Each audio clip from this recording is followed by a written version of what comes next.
たが望むもの何でも言ってくれたまえ。それは私ではなく、病院の生産部に言ってください。私の方こそ医者としてすべきことをしたまでですから。きっと請求書を見て驚かれますよ。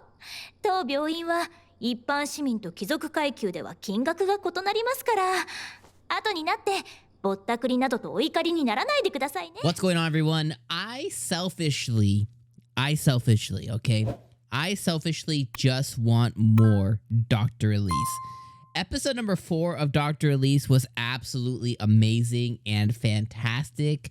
And it's not often, you know, that we get like these medical drama fantasy type anime, and then you also have that it's an isekai as well too. So you have like all of these different elements, and it just works.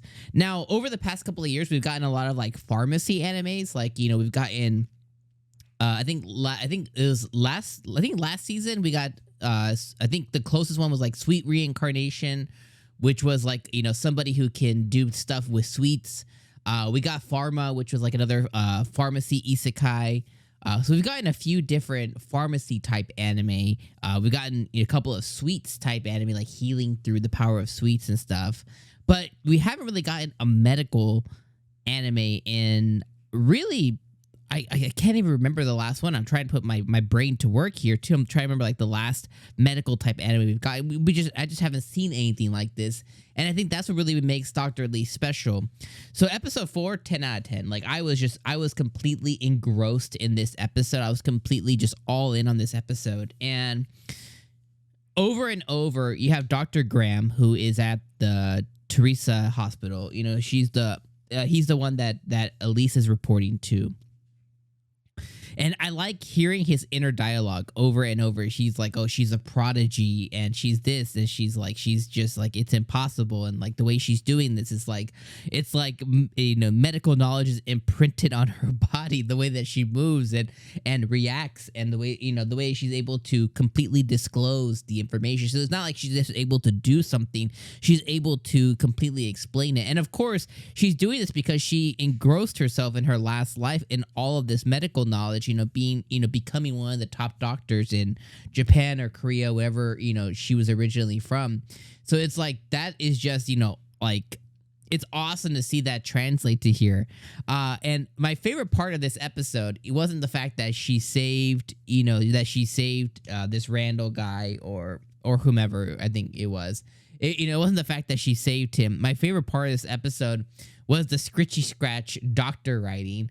Because in her past life, she had to have an assistant, and that assistant would grab all of her documents, like all of her writing, and would translate that into normal folk, you know, writing, and, you know, really like, you know, basic writing. And in here, they just kind of pass her documents along, and they're like, yo, what is this child's scritchy scratch on this paper? You know, and I thought that was like honestly, I thought that was like one of the main highlights of the episode, was just her doctor, you know, her doctor scritch scratch that, you know, it, even in this life, she's still like, she's just, you know, I find that adorable. And I find it so cute, and I loved it. I thought it was just awesome.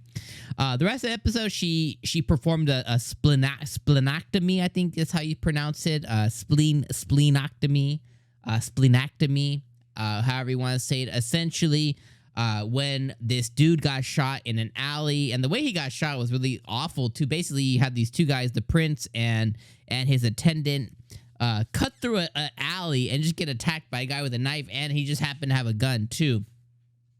But the guy just shoots him. Hopefully he got caught and reprimanded and stuff, but he just shoots him, and it, you know, passed through his stomach, hit his spleen, and because of that, you know, they're like, oh, well, we don't have nothing we can do about it. Like, he's gonna die, kind of thing.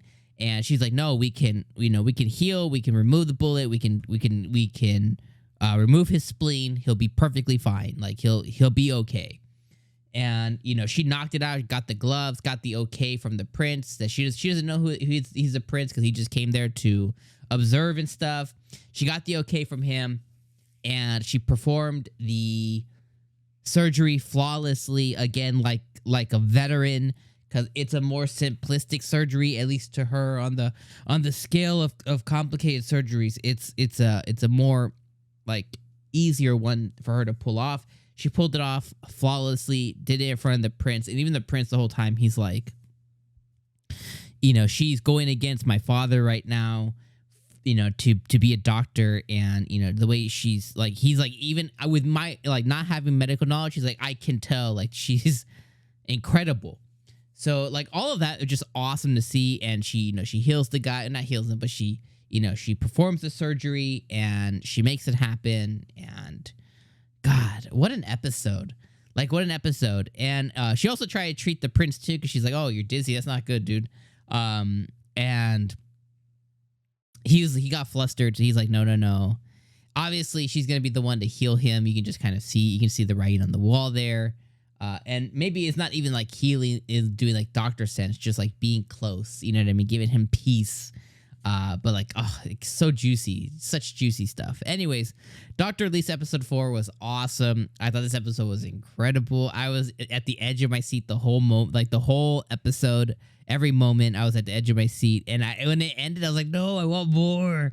So that's how you know it was a fantastic episode. Anyways, my friends, that's all I have. Amazing. Doctor Elise, one of my favorites, if not my favorite this season. So good. All right, I'll see you guys next week for episode number 5 of Doctor Elise, and I hope you guys are enjoying it as much as I am. If you're not, let me know in the comments. If you are, let me know in the comments. All right, peace.